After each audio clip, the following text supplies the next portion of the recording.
It's crazy for so many people who will watch this to think the builder gave up their work for the content creator. Yeah, it is. Yeah, I did some freelance work and I worked on Loaded, which is like a lads mag. How long did it go from like starting that to like actually some dollars coming in? So I probably worked for free for like 2.5, 3 years, maybe a few like meat boxes and vouchers here and there. I recycle a lot of content. Awesome. So I just started a Facebook page called VJ Cooks. Yeah. Kind of snowballed from there. A few things went viral. Yeah. And that's when I thought, hey, I can make something of this. Most content creators come on this show and are asking me how to make money with their brand. Today's guest, Vanya, she has done it all. She was schooling me on how to build a business and how to monetize her audience. If you are a content creator looking to build a business, this is the episode for you. All right, let's jump into this. Cool. Well, glad to have you here. Thank you for coming. Having me. No, thank you. To be here. Yeah, thanks for being here. Look, I'm gonna jump straight in here because we just talked off camera that you're open to talk about money and business, and you think it's refreshing, especially for women in business, to talk. So I'm just gonna dive straight in there. Okay. I had this whole other thing, and I've already decided I'm not gonna follow the script. Okay. Because the first thing I want to do is you've got a book here, but you've got 3 of them now. Yeah, is that correct? This is your third one, right? Working on the 4th one at the moment. You're already working on the 4th one. Yeah. Love that. The reason I want to talk about the books first is because I just last night got given my manuscript for my book. Oh, wow. It comes out next year. So I'm pretty excited about It's it. a lot of hard work behind that. It's cost me a fortune. It's taken ages. Because I've been using ghostwriters to help me do it. Yeah. And a team to coach me through it and get my ideas and everything. So it's been this whole process, and it's taken, gosh, I don't know, 16 months now so far. Yeah, it's a long process. It's a long process. You've still got to make it now. Exactly. I still got to go through the editing process as well. So that's kind of what I want to start on. Is like, why books? Like, is it just a natural progression because of the food content, or is it something that you always wanted to do? Because it's not easy. Well, I built my Facebook audience first. Yeah. And they were asking me for a cookbook. I actually reached out to a publisher and they turned me down the first time. Yeah, okay. It was one of my friends' publishers. Yeah. And she's like, I can't see your point of difference. And I was like, I want to cook family-friendly, affordable meals. Yeah. And then she's like, oh, okay, jump on a Zoom with Michelle, who's my publisher now. Yeah. And I managed to convince her in that hour that Yeah. people really wanted that cookbook. So it's mainly for brand awareness. Like, there's not a huge amount of money in cookbooks. Like, in Whitcoulls, I'll make $3 out of that book. Yeah. I bought a whole bunch myself, which I sell through my 3PL. Yep. And I make about $13 a book for those. Yeah. Sorry. That's okay. Distracted. Yeah. That's just Joni. But you can just yell at Joni. Sorry. It's always Joni. Yeah. It's always Joni. Yeah, you're right, bro. Yeah. I love her videos where they're taking people for coffee. Yeah. So where was I? So yeah, not that much money in cookbooks, but brand awareness, having my face in Whitcoulls and Paper Plus and Warehouse and stuff like that is great. And it also makes you kind of seem a bit more legit when you got a cookbook. Yeah. Also, I found with the first cookbook, I thought people would want exclusive recipes, but they actually were annoyed that they still had to go find some of their favourites online. So we kind of use 50 or 60% existing recipes from the website, which makes it a lot easier to write. And then we'll do about 30. I've got to test about 30 recipes for the next cookbook. Okay. So some exclusive ones as well. Yeah. Interesting. Yeah. And so, because they want to just, instead of going on their phones, they can grab the book. Yeah. Yeah. So, which makes it easier to write because some of them are already working and I can see which ones fit different seasons. Got it. Okay, that's interesting because cookbooks are like, they're a whole nother thing to write a book. And, but there's something there that you said that, so you're only making like $3 a pop off of this, but you still get like royalties and stuff. That's the royalties, and you get an advance and stuff. But it's not huge money. Like, I can make more money in my app than I can for a whole cookbook. Yeah, exactly. That's kind of what I was thinking. So, but you said something real interesting there that I think is important, is that you said about credibility and brand. And so that, for you, has that always been the main driver for them? I think so. Yeah. How did you know that? Like, how did you know that was a thing? Is that just from your old career? Like, what? I think, I always loved cookbooks. So and magazines. So I did a design degree, moved from Rotorua, Auckland, did a design degree. I thought I wanted to design ads, but then I got a job in Taste magazine as a junior designer. Yep. And I was super picky eater before that. Yeah. So my mum would make like a carbonara and I'd have like pasta with salt. I just wasn't interested in flavour whatsoever when I was a kid. So there's hope for people that have picky kids. Yeah. Because eventually they might turn into a food blogger. Yeah. And so being at Taste, like, you actually read a lot of recipes as you're doing graphic design, like designing the layouts. So, and then I used to go on a lot of photo shoots and styles and photo shoots, like get the plates and cups and stuff. And so I got to like try a lot of things and see the chefs and cooks cooking, because I'm just a home cook. I'm not a chef. I'm not trained or anything. Yeah.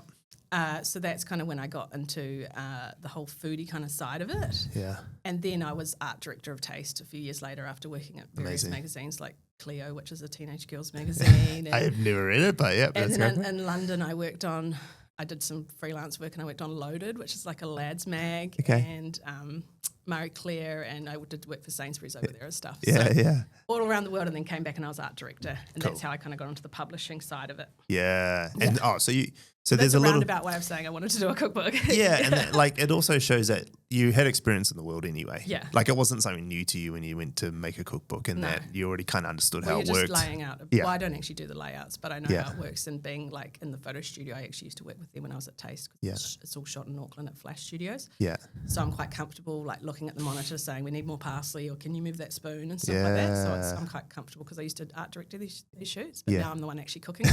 It's quite weird. Yeah, that's funny. There's food stylists and stuff, so I cook it, pass it to them. Yeah, they place it all on the thing, and then I come along and say, let's move this. Or go closer there. Which is cool. So it's good to have that experience when making a cookbook. And I'm quite direct about what I want, which they found quite refreshing.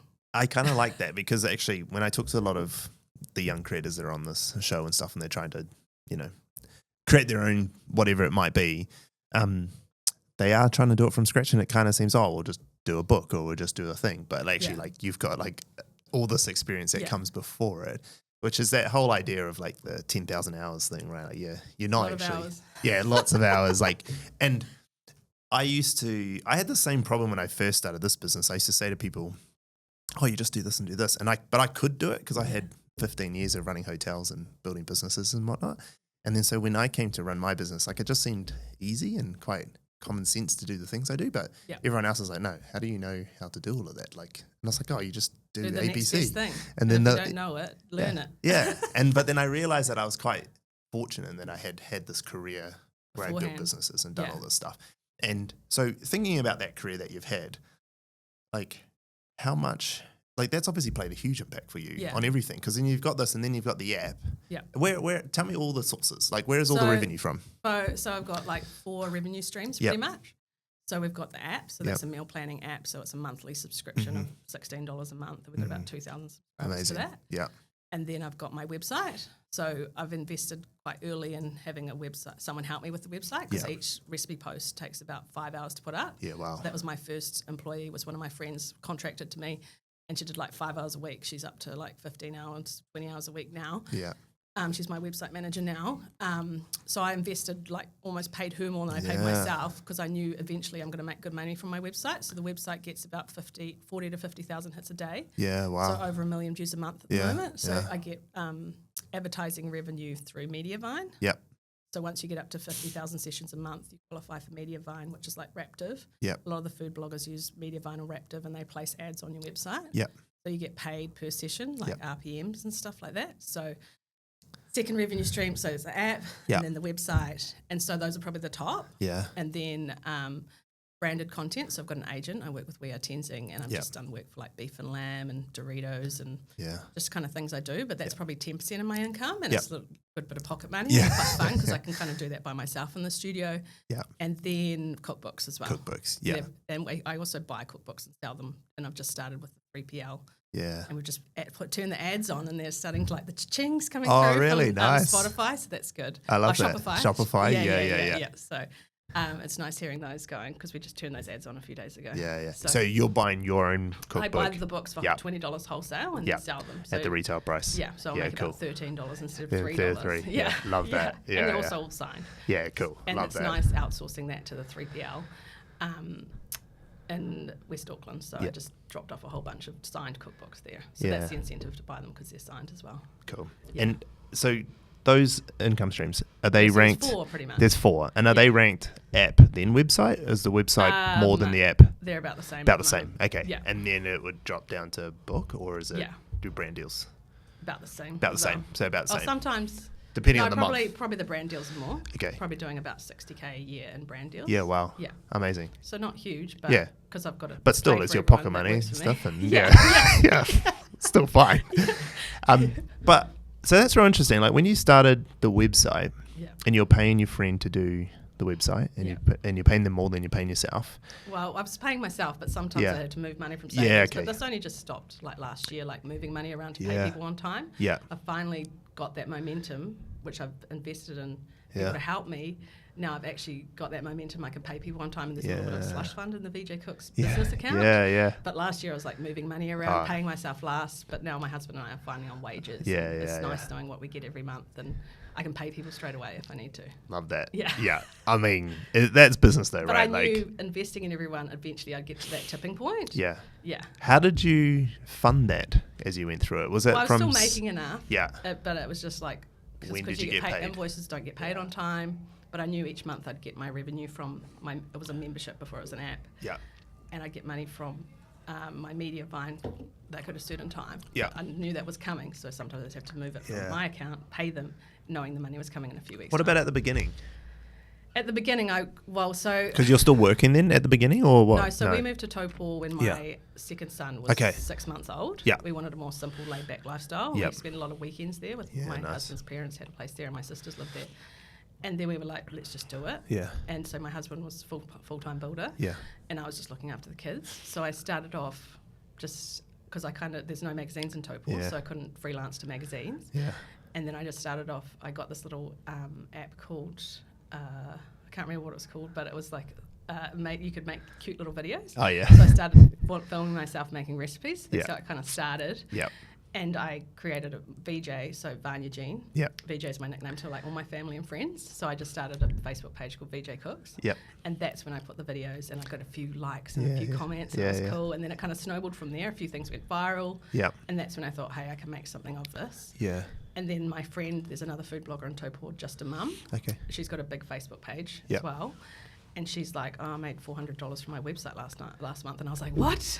What is this? Because I was just sharing my recipes Yeah. back to Facebook, which Yep. actually fed Facebook back then because video was huge on Facebook. So Yeah. Facebook grew really quickly. Yeah. So I was like, set up the VJ Cooks website and I was slowly putting things on. Yep.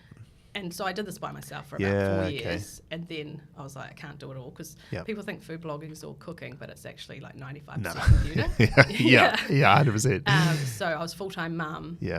And then while my husband's working, so I was working till like 11 o'clock every night, but I loved it. Yeah. I absolutely loved working. But more of a passion. Yeah. Yeah. And like building the website, and then I Yeah. started getting revenue from the website Yeah. and from the brand deals. Yeah. So I'd start off getting like free meat boxes. Oh, so yeah. that was cool to like Yeah. provide for the family. Yeah, with some for free sure. meat and Yeah. a $100 voucher for Countdown and stuff Yeah. like that. So that's how I started eventually paying my friend once the business was making a little bit of income. Yeah. Maybe like it was making like $2 to $5K a month. Yep. So I could pay her, you know, a Cool. grand to Got help it. me out. From you the know? website. Yeah, from the Yep. because I knew eventually the website's going to get better and Yeah. better. Exactly. Yeah. Yeah. That's so that took 4 years till you brought her on. 4 years I of think doing so. it roughly. Or maybe 2019, 3 years. 3 years. Yeah. And before that, it was just you grinding Just it me out. grinding, like Yeah. learning what Yeah. email marketing was for. I was Yeah. like, why do I need email marketing? Yeah. Why do I need an email when I'm giving people Yeah. things free? And what's a landing page and an opt-in and all these Yeah. different things. Like learning all these things from YouTube. And I Yeah. also invested in like some mentoring. Yeah. Like it was like a mums in business, like a $50 a Yeah. month Yeah. coaching program. Coaching program. Yep. And so I actually just did the work. Yeah. They'd be like, this is a landing page. Okay, you need to set up an email list. Okay, so I just learned as Did I every went. bit. Yeah. Yeah. How long did it go from like starting that to like actually some dollars coming in? So I probably worked for free for like Yeah. 2.5, Yeah, 3 yeah. years, maybe a few like meat boxes and Yeah, yeah, vouchers yeah. here and there. And then I started getting a few sponsored campaigns, Yeah. which I did all myself. And I got my agent with We Are Tenzing probably in like 2021. Because Yeah, I was just okay. sick of doing favours for people. Yeah. And Yeah. they charge way more than I charge. Yeah. And it's great. They're like, they're going to pay you this much. And I'll be like, cool, I'll do it for that. Yeah, Is nice. this okay? Yes, that's good. Yeah. Because you end up doing so many favours for people. Yeah. And it's like still taking your time. Yeah. Like, Yeah. can you promote this for me? Okay, Yeah. yep, Yeah. I'll do it. But it's another job to add to Yeah. the list of hundreds of jobs. Exactly. Yeah. And it's that transition from like the amateur to professional, right? Yeah. And the content creator. Yeah. So that's quite interesting. So like 2.5, 3 years, you're grinding out. There was Yeah. no like, you got a few free Well, it was stuff. fun. It was cool because Yeah, the it was Facebook cool fun. built really fast. I think Yeah. I got like 50 or 100,000 followers quite fast. Yeah. And then I used to cook on Snapchat on stories. Yep. Oh, and then I started Instagram for like a behind the scenes of the Facebook. Yep. And then once stories came out, I'd cook dinner on stories. And that's Yeah. when Instagram started growing. Got it. Yeah. Got it. And so you really just maintain that consistency because of how fun it was. Yeah, and I just knew there was traction. Like Yeah. you're getting, video was so pushed back then. It's being pushed again now with Reels. But it was so pushed, these little squared jingle videos with hands and pans and like horrible typography over the top. Yeah. And they were just going crazy. Yeah. Like they'd get 1 million views in a few weeks. Yeah. And I'd get like 10,000 followers in like a month. And I was like, this is cool. Yeah. And so I knew that if I pushed it, I could get sponsored branded posts. So that was kind of the plan. Yeah. And did you just have that foresight because of the world that you've been in, or had someone given you that advice, or you just assumed? Like, back then, mummy bloggers were quite popular. So Yeah. I followed quite a few of them on Instagram. So they had sponsored campaigns. Yeah. I never would have dreamed of having like 3 cookbooks and a studio and an No. app and No. a huge website. No. You know? You never think that at the beginning. You're just where it goes. If you told me that back then, I would have been like, well, because I was also in the thick of like nappies and because I had a like 2-year-old and a 4-year-old. Yeah. Yeah. And then once they started school, I had all that more time to myself. Yeah. And now my husband's pulled back from building and he's helping with the kids because I'm pretty much full time. Got it. Yeah, which is that's something's cool. got to give because Because I was doing it all like full time mum working till 11 o'clock at night every night once the kids went to bed because I didn't have that time during the day. Yeah, that's crazy. Yeah. I'd cook in like nap time because you have to do it in daylight for good lighting. Yeah. And then I'd edit at night and put it up and comment. It's crazy for so many people who will watch this to think the builder gave up their work for the content creator. Yeah, it is. Yeah. Especially for people our age. Yeah. Well, we've got investments as well. So he looks after our Airbnb and our other investment properties. Yeah. So but still, he is busy. yeah. And Yeah, he's training for a yeah. half Ironman, so that takes a lot of time. But it's not to say he's doing less, but just that concept in general. I know, it's crazy. It's just insane. But to he's think. building. He's like, I'm making 80, 100k a year, and you're making this much. Why am I building? Yeah. You know, why are we both working our asses off and I've got no energy at the end of the day because it's so hands-on and so physically demanding, working 40, 50 hours a week building when you can make this much. Yeah. And then you can go all in on it. Yeah. That's the real interesting thing when like you talk to, I'm trying to hire young people and it's their business. It's like, they don't have to go work real hard and like sweat it out anymore. Like I can't expect these guys to be here till 8 o'clock at night trying to get stuff done. And a lot of the older guys in the team who have worked in agencies their whole lives would talk about how like, mate, the fact that this office is empty at 5 p.m. is nuts compared to every other agency. Well, that's what it was like when I was in my design. Like we'd sometimes do late nights. Yeah. But I think it's just when you're working for yourself and you love it, you work so much harder. Yeah. Because you know you're building something. Yeah. And you'd be like, go to sleep. Can you come to bed? I'm like, I'm just finishing this, and I just and I think I work better at night because I knew I wanted to go to bed. Yeah. So I've always been a night owl. Okay, got it. So I love working at night, but now that I've got a studio, it's made the work-life balance a lot better. I'm not working at home as much. Oh yeah, okay. I'm present for the kids at night, and now they stay up later because Archie's like 11, so he stays up till 9 o'clock. Yeah. I'm like, go to bed, but so I can't really just work. Also, I've got a studio in town that I leased this time last year. We renovated it. Now I've got the team there, which is really cool, and I can cook there. So I'm off to work and get dressed up for work because I used to just do all my cooking videos at home. But I used to have once I used to start working. I started working with a little desk in the lounge, and then once it started picking up, I'm doing all these hours. I pushed the boys into one little tiny bunk room, and I had one of the rooms as my office. So I was just in there all the time. And then once I got the studio in town, we surprised them and put a queen side in each bed. And that's awesome. A queen size bed in each room, and they came home and they had their own room each. Yeah. Which has stopped me working as much because I don't have an office at home. Yeah, that's Still good. Still the stuff digital. Yeah. You definitely need the separation. That's why I'm the same. Like my home's really close. Yeah. But I don't have a computer there or nothing. Yeah. Like I'll have my phone, of course, but I just stay at work until I'm finished and then go home and then I'm done. We've got a desktop that I just check some numbers every now and then, or if there's something urgent like loading app recipes, I'll do it. But I prefer to do it at work now. But that's like a privilege of having a team that helps me as well. Yeah. When you're doing it all yourself, you don't have that luxury. Talk to me about the team. How big is the team? What is the team? So Tell me about it. They're all contractors because they're all mums and they do like in between like 10 to 20 hours a week. Love it. And I can't afford to pay them if their kids are sick, which kids are sick all the time. Yeah. But mums are great and they're all quite mature like me. Yeah. And they work really hard for the time that I pay them for. Yeah. So they're all contractors. It probably adds up to about 60 hours a week. Okay. So like 1.5 to 2 full-time employees. Yep. But they all do different things. So I've got a website manager, so she loads things onto the website, and now we're optimizing all our old content, turning it to blocks because it used to be in Classic Editor, which is like technical WordPress talk. Yep.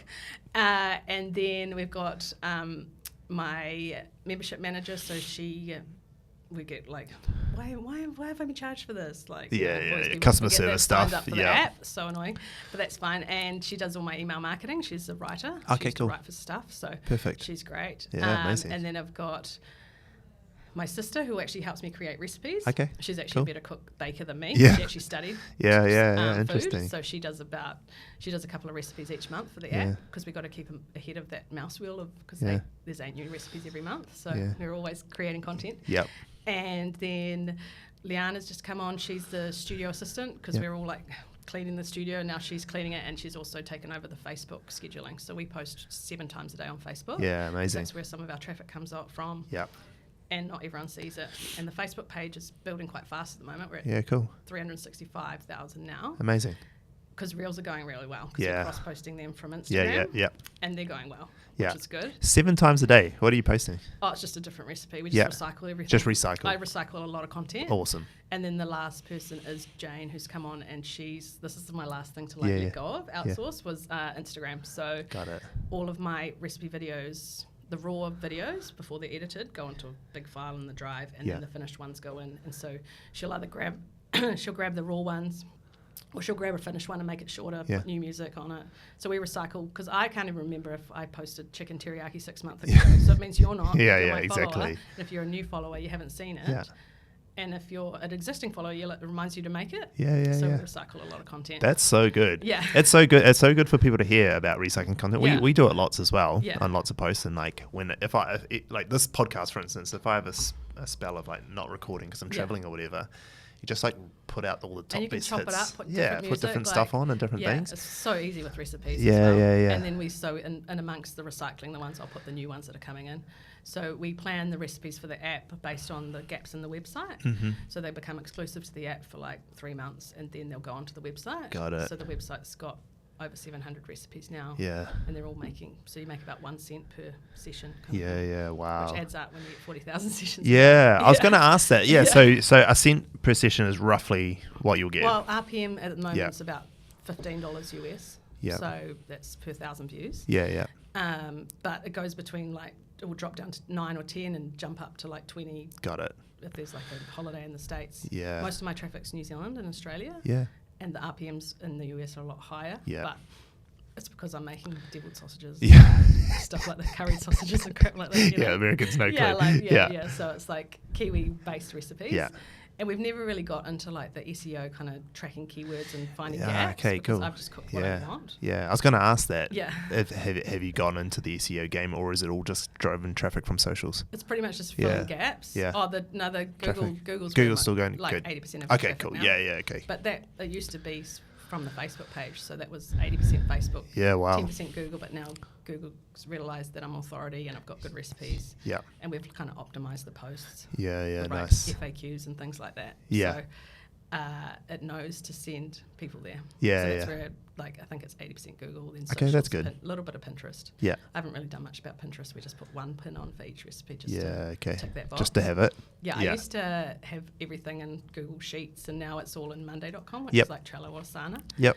So it's like this matrix. Yeah. Every recipe, the new ones, where they need to go, each person's different job, put it here, put it there, put it there, I love it. I love it so much. You're speaking my language so much. Like systems are good, because it used to be all me doing everything, and it's quite good, I guess, when you have a business, you've done all the jobs yourself. Yeah. So you understand everyone's jobs. Yeah. And outsourcing it, and sometimes they're so much better than you. Oh, of course. I used to have to write all my emails, and I hate that. No. So when she writes it and sends it to me, I'm like, this is amazing, and they all write in my voice and stuff like that. Yeah. So it's good. Oh, absolutely. Yeah. So what's your day look like now then? What are you just talent talent now? The same. So I went to CreatorCon yesterday, and then it's like new things. We just had someone reach out about some homewares. Yeah. I'll try and cook like once a week in the studio, because I do need to keep ahead of those recipes. Yeah. But it's a lot of planning. We just did a book tour for the cookbook. Cool. That was full on, meeting people, actually getting bums on seats is kind of hard in New Zealand. Yeah. They desperately wanted me to come to their towns. Like, it'd be between 60 and 100 people per place, and I know I've got thousands of people in that town, but they're actually getting them out. But the people 100%. I met was so nice to meet people, and they were so stoked, and they brought along their books that have like covered in splotches of food, and all the tags in it. That's like, cool. Do you mind signing these ones? And I was like, these are the best. Sign, that's they're great. Like used. Yeah. So how cool. Yeah, Noseday's the same. Like, So it's kind of like brand and planning, sales and learning. strategy. Yeah. It's kind of your role now. Yeah. And you've Since I've outsourced all the started task outsourcing, stuff. I still do the bookkeeping myself. That's probably the next thing to do. Yeah, but it's just a few like invoices, paying people and paying for the lease for the studio and stuff like that. I mean, that's an easy one to outsource because you can just get an accountant who's got a bookkeeping service, right? Yeah. I've still got an accountant, but I just actually pay everything myself. That's one of the last things. But it's nice having someone in charge of like the hello at VJ Cooks inbox. Yeah. Because we get cute little old people saying, I made this recipe. Oh, that's cool. It's so nice. Some of the recipes we get, like the feedback we get is really sweet. That's cool. The community engagement stuff. That's the reason, like, you kind of think why you do it. Like, you just take a step back sometime. Yeah. Because it's become all-consuming, this huge business that you've built. And then you get these messages saying they loved making your gingerbread lace or something like that. That's cool. I love that. Okay, so where does it go? Like, where does it keep moving to?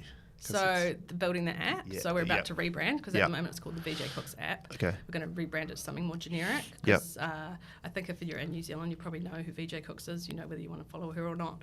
We're going to push because I spend about $4K a month on Facebook ads. Yep. So that kind of plugs the churn for the app.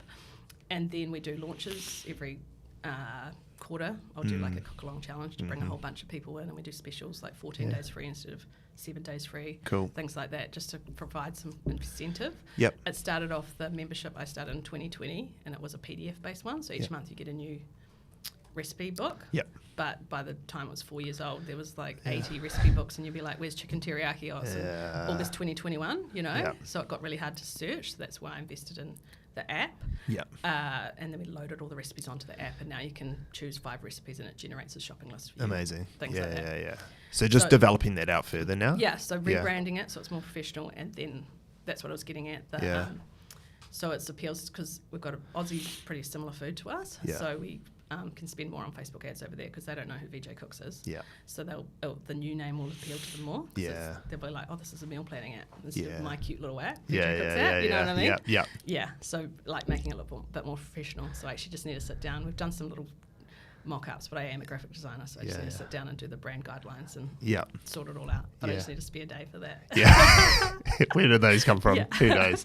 So that you see as like the long-term and the growth website. And the website. So just building both of them. So I mean, the website's tracking for about 15 million hits this year, which is really cool. Yeah. So we just keep optimizing all those old posts and then putting new ones in there as well. And then we go back to the old posts and matrix them all, spiderweb them all so they link to each other. Yeah. Because that helps with Google and stuff as well. Yeah. So you'll go, if you make like a some kind of focaccia, you'll go and link it to some other thing that uses focaccia. Yeah. Even if it was 3 years ago, it helps those links in the background. Yeah. Yeah. How do you see that? So you say the app becomes more professional. Yeah. You push it out to it looks people. Professional at the moment, but it'll be more professional. More professional, of course. Why, like, how does that grow long term? Like, how do you see that?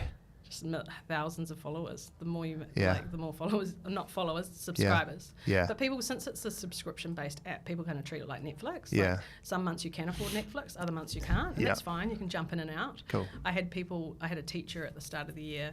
She's like, I didn't pay for your app over the holidays, but now I'm back to school. I need it again because I need to get organised because I've got, my kids and activities after school. So that's why I've signed up again. So people jump in and out, which is fine, which is great. And but we also need to probably pay more attention to retention as well. Yeah, interesting. That's where you stop the churn. Oh, 100%. Retention is everything.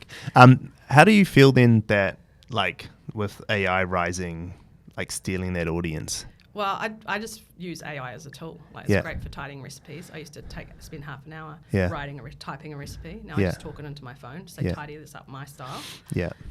So it puts, when you write a recipe, you make sure the ingredients are in order in the, which I learned all the stuff in magazine. Yeah. Like, they've got to be in the order of the way it's written in the method. Yeah. So it writes it up my style. Don't use those long M dashes because give away that it's ChatGPT, things like that. Yeah. Don't use those, I think it's English commas, which is after. I just write it my style. I go and check it, of course, but it's using AI as a tool. Yeah. But you can type in, give me a carrot cake recipe, and it's going to give one to you. Yeah. But I guess it's people are buying the app, a lot of the existing people from like me and my personality, and they know my recipes work. Yeah. So it would just be pushing that kind of humanised side of it. Yeah. Yeah, have you seen? And also, a lot of them are like boomers and older people that don't use AI as much. Yeah, That's what I was always wondering. Like, not saying that I don't know if anyone can really say how it will change long term, but like,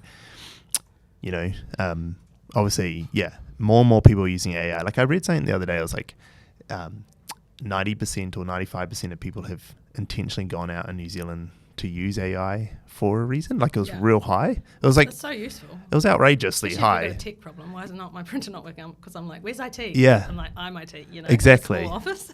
And I was surprised how large it was, which then made me think, like, with business models that are built around this sort of thing, where it's like, like a recipe, for instance, which ChatGPT is like pretty good at delivering for people. Like, what's the longevity of those business models and how do they maintain themselves? Yeah. Like, do you see it just being, well, if my brand's big, people will buy it because they love the brand. And although you could get it somewhere else, that there's like a trust factor there, or I think it would just be making the app so useful that people can't live without it. Yeah. And it'll be easier than using ChatGPT to make your shopping list and put the recipes in. But people are always going to do that. It's just appealing to my audience for it, and then reaching out to the new audience with Facebook ads. And once we work out that, I think the customer acquisition cost, CAC or whatever it is, I was looking at these numbers the other day because I'm in a new mastermind, and they're all about, it's for people with subscriptions, memberships and coaching. So it's all recurring revenue businesses, and they were giving us all these calculators, like you work out how much it costs to acquire a customer and how much their lifetime value is. So I think it's like $13 to acquire someone, and the lifetime value is like $110. Nice. So it's like once you work out that, I can start spending more on ads to acquire more people. It's just scary at the moment. I'm waiting for like the rebrand, and then I'll start amping up the spend. Yeah. Why the rebrand before you amp it up? If that's already your numbers, why the rebrand? Well, because it's like next month, and I also want to push out to Australia. So I just want it all to look nice and slick. But I'm all about progress over perfection, like doing things before they're ready. Yeah. That's why it's not like it looks great to everyone, but to me, I'm like, this could look better. Those numbers are pretty crazy to have those numbers. Yeah. Like, that's something that that's an equation that you're like, that could make sense, spending $10K a month on ads, $100. If you know it's going to return like 100 over a certain amount of time. It's something that you find in New Zealand a lot is you're probably already ahead of most people because you've done the courses and you've learned the stuff. Yeah, I was in a mastermind 3 years, and it was expensive. It was like $20K a year, but the things I learned about launching and email marketing and running a recurring revenue business, like I've paid to learn all these things. Yeah, exactly. And I think the thing that you find is that the reinvestment doesn't happen at the scale that you'll see overseas. Yeah. Like, so like in the US, you'll often see people, they'll get something like $13 cost per acquisition and a $20 lifetime value. Yeah. And be like, all right, just pour it all in. Because it makes sense. Because it makes sense, right? Yeah. You're printing money at that point. Because there's calculators you can put it up. Like, even if it costs me $50 a person, it's still be worth doing. Exactly. It's just scary that looking at those numbers. Yeah. Do you ever think... But I think at the moment we're like kind of pitching to warm audience and people that already know me. So that CAC is going to go up when we push out to Australia. They've never heard of me. No, of course. And have you done any ads in Australia, or is this all New Zealand? We've done ads in Australia. So a lot of people on the app are Australian as well. And does those numbers hold true for Australian audiences? I don't know the difference. My Facebook ads. I outsource Facebook ads as well. Cool. I tried to learn them, and I was like, this is not my zone of genius. Give them somewhere else. It's like such a mission. I hide people in for that. I paid for like a course to learn it. I was like, this is so boring. Yeah. Like, you just do it. Yeah. And just push it out. You know what you're doing. Yeah, nice. Yeah. No, it is an interesting one because, like, I think... I mean, you got a rebrand. It'll be interesting to see how it goes. Quite deep. We haven't really talked about Instagram or anything like that. This is way more, for me anyway, this is way more exciting than content stuff. Because, I mean, like, at the point of it, content is just one of the mechanisms to get there, right? Yeah, it's just advertising. Yeah, but I do like making content like that. Is where I'm good at. That's why I've outsourced everything else, and I'm still making the content. Yeah. I might not be editing the videos now, but I'm still filming them. Yeah. I mean, look, it's obviously super important. Yeah. And the only real question I had about your content was when you were first starting out. Yeah. And you said you were working till 11 o'clock at night every night and whatever. Yeah. Like, how much content were you putting out at that stage? Because now you're doing shitloads. That was like 1 or 2 recipes a week. Yeah. And then I wasn't really recycling then. I didn't really know I could recycle things. Yeah. And that was when Facebook was growing without having to recycle content. Yeah. And then I started recycling, and I had these books, and I'd post 5 times a day. It was me scheduling 5 times a day. Because you do it 3 months in advance. We do it. I think you can only do a month in advance now. Yeah. But yeah, there's notebooks of me just writing like different ones that I was scheduling, so you don't double up. And, yeah. So it was heaps. Yeah, but then I was like learning things too, and started like email marketing and. Yeah, doing a bit of everything. Yeah, because they're the ones that purchase. Like, people don't think an email list is important, but the ones that like purchase the app, if there's a special or a cookbook, the conversions from the email list are the highest. Yeah. So that's why it's important to have email lists, even though it costs me so much. It's so expensive. Oh, really? Yeah. Well, we've got like 70,000 subscribers. We probably need to do another cull. Yeah. What is that costing you for that? I think it's like $900 with the ConvertKit or something. Oh, not too bad, considering, but it's some considering. We've got about a 50% open rate. And then like a 4% click rate or something. Depends what it is. But we also send them so much free content. Once they come in through like an opt-in and a free ebook, or we've actually found we put a new widget on the website. And it says save this recipe. And I've had 17,000 people email themselves this recipe. And it's not even the recipe, it's just the link to the recipe. So I'm like, what's the point of having all these free ebooks when you just can click that? Smart. Yeah, but once they come in, they go through a nurture sequence, like 8 weeks of my best content. So they warms them up when I do want to sell them something. Nice. I mean, we've gone on so many tangents here. I'm not actually sure where we are in this talk at all. But all I do know is that you've done shitloads. You've done so much. So many different things. And they've all been building. And I guess like the takeaway for me, at least, and like, because people hear me say the same shit all the time. Confused about this. Well, they might be confused, but I think the message is like, do more. Yeah. Just do the next best thing, even if it's not perfect. Yeah, just keep doing it. Or teach yourself how to do it, or find someone to teach you how to do it. I ask a lot of questions. After my 3 years in the mastermind, I found I was the big fish, and I was mentoring lots of people. I've just signed up for a mastermind in the States, and I'm this little fish. So I'm excited to pick all these brains, I started off small in the last mastermind, but this was for women in business. It's about 20 of us, and we'd get together and do a new masterclass, learn new things, and then heaps of networking and launch strategies and things like that. But now I'm in this big one in the States, and I'm a small fish, so I can learn from all these people. And they give you the whole back catalogue, so I've been going through all these older things and the numbers they're talking about, just because I only joined last month. So there's just like firing up my brain again. It's nice to open up that learning side, because I haven't been learning for the last year and a half. You know what I reckon you'll find out in like real soon is that you're not the small fish, you're just small in numbers and maybe revenue at the moment, but because they're playing in the US. But soon as you like divert your attention and you go more Australia and then potentially US, like I'll tell you right now, no one, like everything you've said to me today is what I would have said to someone to do, and no one does it. And these masterminds that everyone's in, no one, like most people pay to be in them. I was the one who did the work, so that's why I was the teacher's pet. Exactly. Because I was actually How many people do the work? Hardly. Like, okay. Out of the 20, there's probably 3 of us that did the work every time. Exactly. No one does it. And then we're the ones that the businesses are going well. So I've told people like how I built my business originally on LinkedIn. I've told them exactly what I did, all the steps I do, which is not rocket science. It's just post, comment, and connect on LinkedIn. Real simple. And I've told thousands of people. And I've probably had 2 or 3 people actually do it, maybe 3 now actually. And each of them, their businesses are cranking. Like absolutely going off. It's just like learn something and do it, even if it's not perfect. Like we did a masterclass about the nurture sequence. Like an 8-week, this lady came in from the States and she was so inspiring. She's got like a pattern making thing. And I was like, so the next week I implemented my nurture sequence. I outsourced someone else to write it, because I'm not a writer, I'm a designer. So it was expensive at the time. But and implemented a nurture sequence. And now for the last 4 years, people have gone through that email marketing nurture sequence. So it's just doing the next best thing. And we've refined it over the years. We probably need to re-look at it once we rebrand the app as well, that the links are all going the right place, saying the right thing. But that, honestly, no one does that, which is quite exciting to hear from me, and like being a podcast with someone who actually is doing all the things. And most people who listen to this are creators who are trying to build something, but all they are doing is... But we're probably going to confuse them to be like, where do I start? But I think that's the thing, is like, where do I start? It's like anywhere. Is actually I was talking to someone yesterday about, like, she wants to do an ebook, and I'm like, well, okay.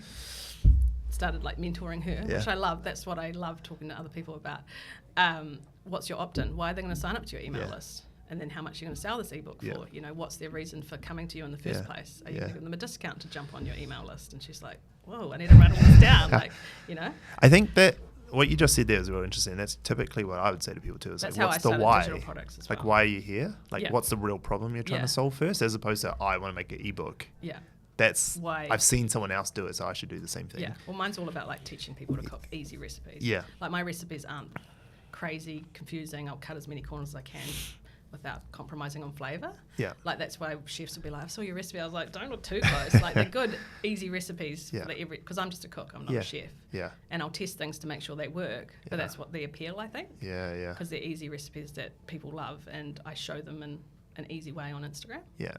Actually, in my notes from the team was you've actually said it 3 times now already. Is I'm not a chef. I'm just a cook. Yeah. But like, what?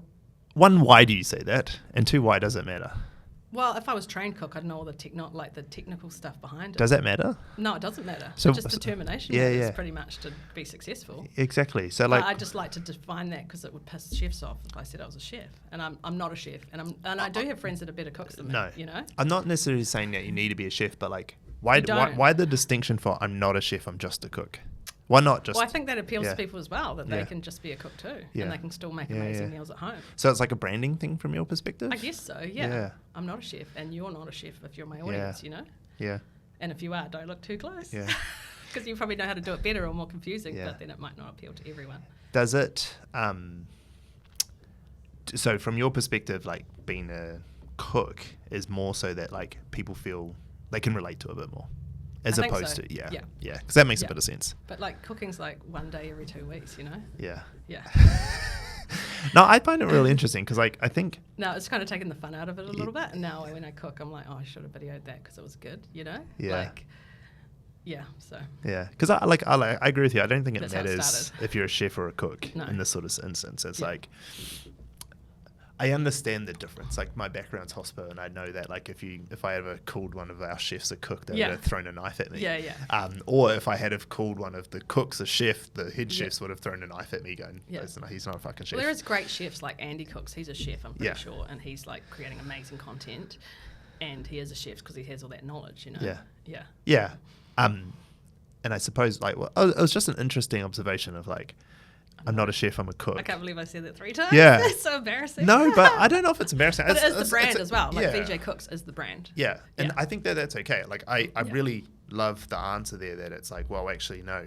Like it's a branding thing. Like people will relate more to a cook than a chef as a way of like building rapport with and knowing your audience as well. Like someone was like, why don't you cook with Thermomixes? And I was like, well, most of my audience couldn't afford a Thermomix, which is these like $3,000 things that sit on your bench. I heard they make like amazing risottos and lemon curd, but if I start cooking with that, that's going to alienate my audience. Yeah. So I've got to pick my brands that I work with as well. Yeah. No, exactly. No, I find it interesting because I was it was part of the briefing when we were talking about it. Like I wonder why this is, because you can always also see it through some of the communications as well.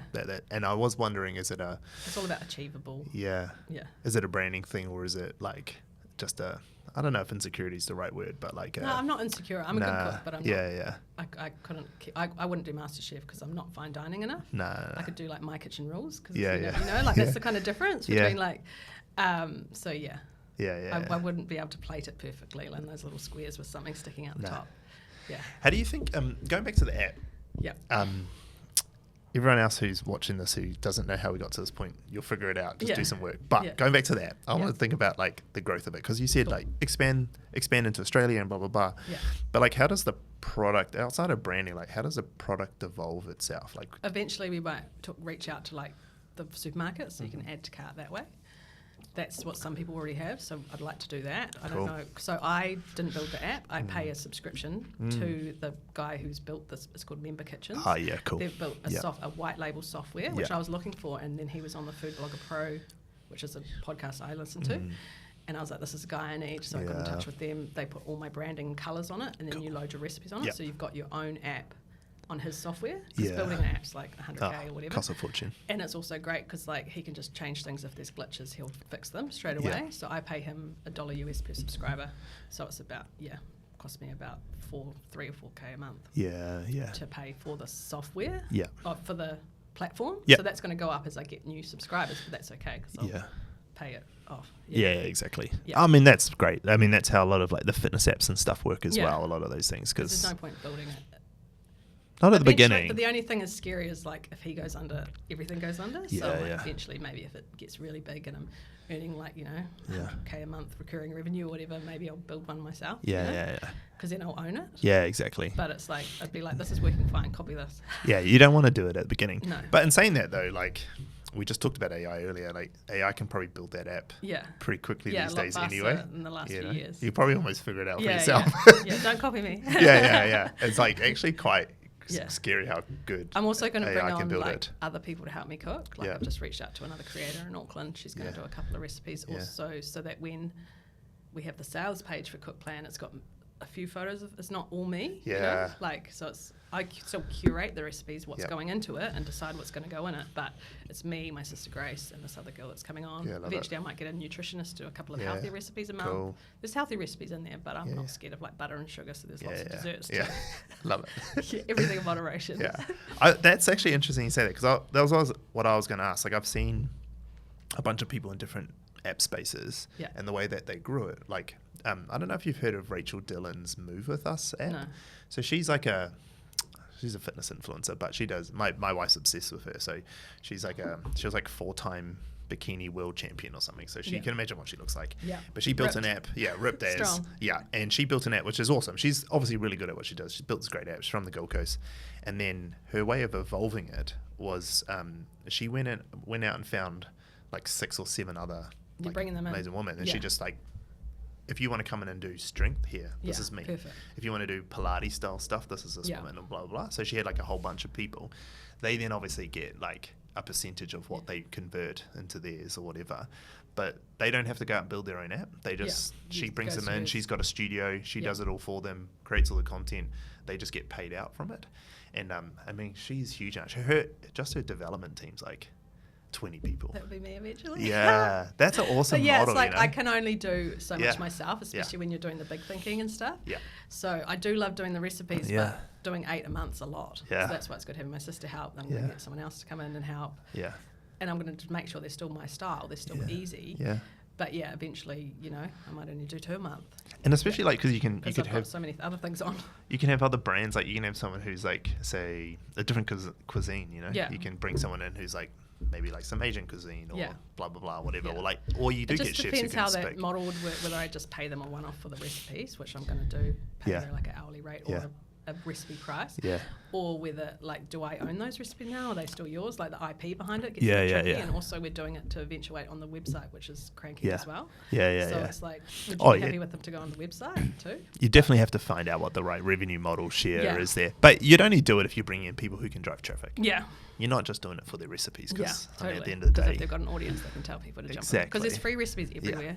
So that's also a point of difference. If you want, you can Google it, and a lot of them are on my website as well. This is the convenience of adding them to a meal plan, generating the shopping list, and getting the exclusive ones each month. We've also got a Facebook group that people share what they're cooking and put photos up to create the community, and we give away like casserole dishes each month and things like that. So there's an incentive to show what you're cooking. So a lot of people, they've been in those communities for years since my membership was like $7.50 a month.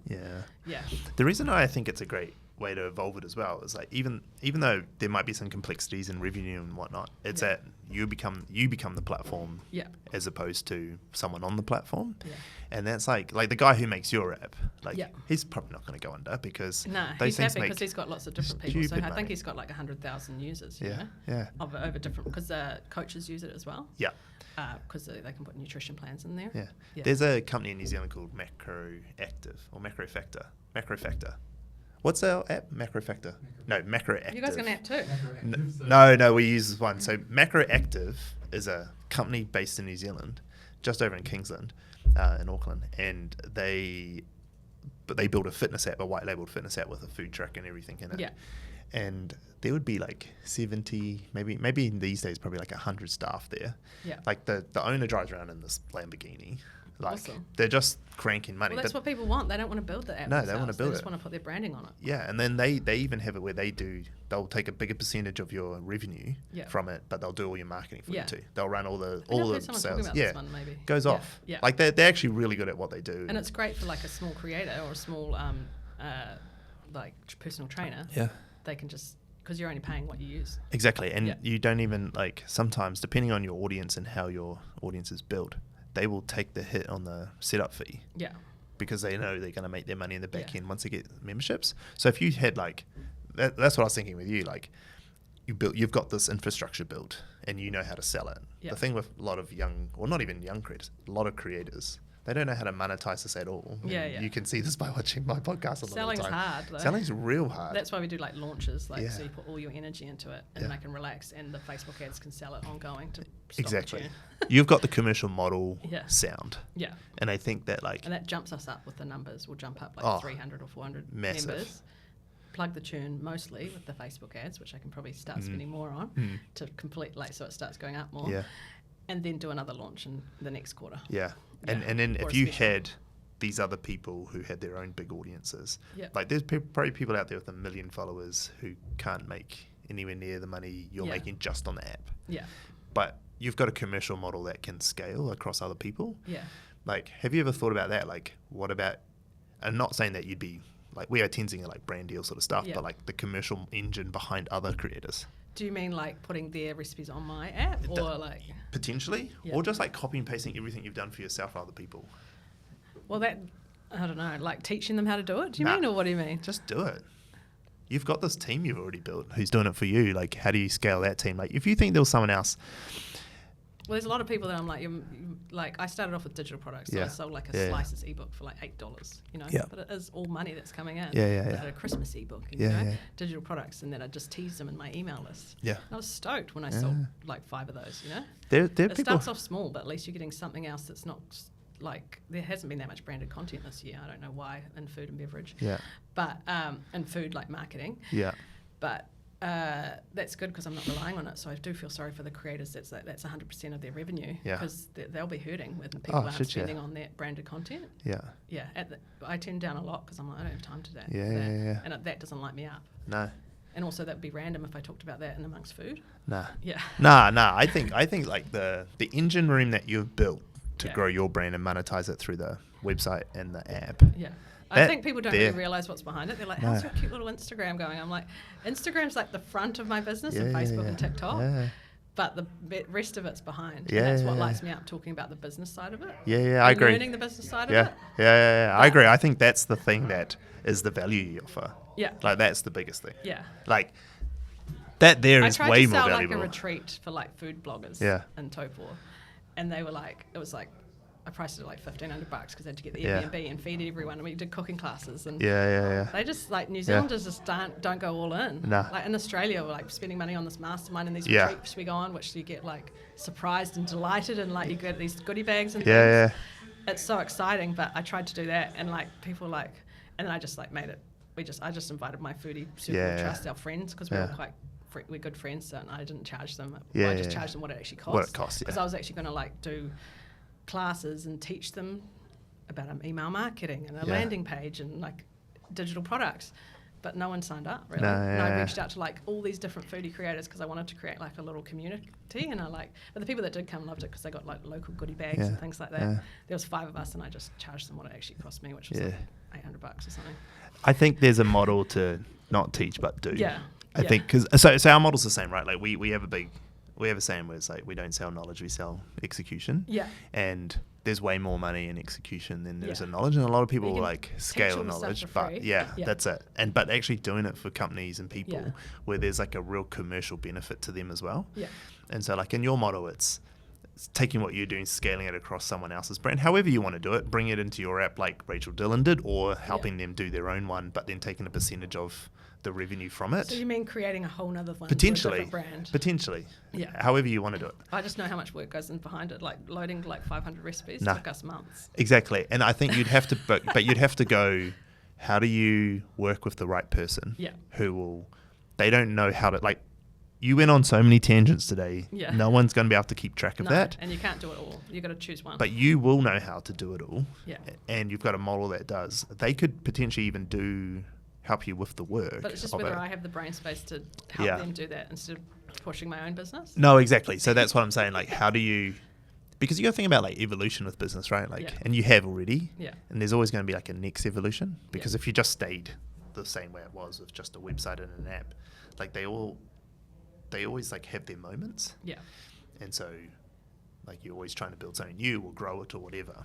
And I just think there's like something there really, like you've got this model for you which has a $13 to $100 is outrageous. Yeah, yeah. Like that's outrageous. Like no one has that sort of thing on a product like yours. Yeah. So digital product that doesn't cost me anything to produce. No variable increase in cost. It's maybe $1 US. Exactly. And I just think there's something huge there as like an evolution. Like it could be either you build it for them or you fold them into yours. Yeah. But I've also spent a lot of time building up the brand, so I've got that trust as well. Yeah, exactly. Yeah, no, that's true. And I think that's why you'd have to find other people. Even though they don't make much money for me. That's why you have to find other people who are similar. You have to find other people with the same sort of similar trust. Yeah. Especially if you found, like, that'd be an interesting model to, like, enter the US. Like, you find someone in the US who's got that trust there with their sort of recipes that appeals to that. Do all these things. Yeah. Anyway, that's it is one of those things that it takes a whole bunch of brain power. Yeah. And you got to be ready to do it. At the moment, I'm putting into my business. So we just had someone reach out about doing some homewares. Yeah. So going to the e-commerce side of like doing some actual physical products. Yeah. Selling them through my website as well. So we'd have to come up with a whole new homewares brand. Yeah. Which is exciting. That's cool. But that's fun. It's just another thing. Yeah. But I'm not, No, exactly. Yeah. Look, it is almost the end of the time. Yeah. We went on so many tangents. We did. Sorry. Don't be sorry. It was all good stuff. I think for me, it's the same takeaway. I said it before, which was that like people aren't doing enough. Yeah. They need to do more. Yeah. They also I think the other good thing is to hear from you is how much time. Yeah. How much time it takes. Yeah, like this did not happen hours overnight. of sitting and like No. I just watched this podcast, Aspire by Emma Greedy, and she's like, "There's no such thing as work-life balance when you're like building a business." No. Like I was, like the work is your life. Now, like I was like looking after two little kids, and then just working till midnight because I was so passionate about knowing where the business could go. Yeah. And I can only have more work-life balance now because my husband's not working for 50 hours a week. Yeah, exactly. So that's something's got to give in the family or yourself. You can't do it all. Yeah. Yeah, you got to make sacrifices. If you love working, then it's like fun. Yeah. Yeah. You got to make sacrifices. That's and learning as well. My wife and I have said as well, all through this business, building this business, is that some things have to give. Yeah. So you got to make some sacrifices if you want this. Yeah, and you also got to invest in learning. Yeah. Like in these courses or masterminds. Like I joined a course in 2020. It was called the membership experience with Stu McLaren, which is the mastermind I've just joined, and it teaches people how to create a membership or a subscription or a coaching business. Yeah. And it was like $2,000 US. Yeah. And I wasn't making much money then. It was huge. And I remember the moment talking to my husband on the desert road, like, I really want to do this course. It's $2,000 US. He's like, do it. Nice. Yeah. But it was scary investing that money, Yeah. But then you think about how much you spend on university. Yeah. And it's like, I've forgotten everything I learnt at university. I could learn everything I learnt at uni about graphic design in 1 week now. Yep. That's it. So it's like you do have to invest in more knowledge and ask lots of questions or learn from like bigger fish. Yeah, exactly. You should always be learning. Yeah. And I think investing in it, either time or money, is always because I learned a lot of YouTube about how to build my Kajabi membership and things like that. And for me, it's a lot of I read a lot of books. Yeah. And watch a lot of YouTube for my learning, and then I have a lot of mentors that I just have picked up along the way throughout the business journey that like I can just go ask questions to. Amazing now. Yeah. And then just actually the doing of the thing. Yeah. There's a lot of YouTube when I was building my Kajabi, like how do I do this? Yeah. How do I do this? Yeah. And I've got like a freezer food course that just goes in the background. I just met someone last night at CreatorCon. She's like, I bought your course, and I was like, oh, amazing. Because I don't promote that. Yeah. Because I'm pushing the app. I don't want to confuse people. Exactly. But I'm like, maybe I should promote the course a bit more. It's $40, and it's like a digital course of how to fill the freezer with meals. Yeah, cool. So cool. I wanted to just say I'd done a course. Yeah. Which it sold pretty well. It sold about 15 grand worth of courses. Oh, amazing. So that could be a good place for people to start. Yeah. Do like a little course, Yeah. Well, we're going to have to wrap up, but there's so much more to unpack. And I don't even know where to go from here because there's so much in it. But like, honestly, congratulations. Thank you. Fucking awesome. Yeah. Like, it's so good. Pretty cool. I'm proud. Like, sometimes I just have these pinch me moments. Yeah. And it's made like having this revenue, like we're putting a pool in. Like 2 years ago, the bank said, no, you can't pull a pool in. But now they've seen like I'm making more money. So they're lending us the money to buy a pool. Amazing. Like, so having this, this business behind me is like opening doors. It's amazing. Cool. No, it's honestly, it's super inspiring. The rewards of all that hard work of late nights with babies and working. It's super inspiring and well done. And honestly, like, I hope people watch this and realize that just go do some stuff. You don't need to know the next step because actually, all of it. Some of that might really confuse them. Yeah, but just go do some stuff. Go ask some people. Yeah, or ask me. Ask me. Not too many DMs, but that's good. Yeah. Well, thank you so much. Appreciate it. Nice Cheers. to meet you. Nice to you be here. too. Thank you. So good. Awesome. All right. Thanks.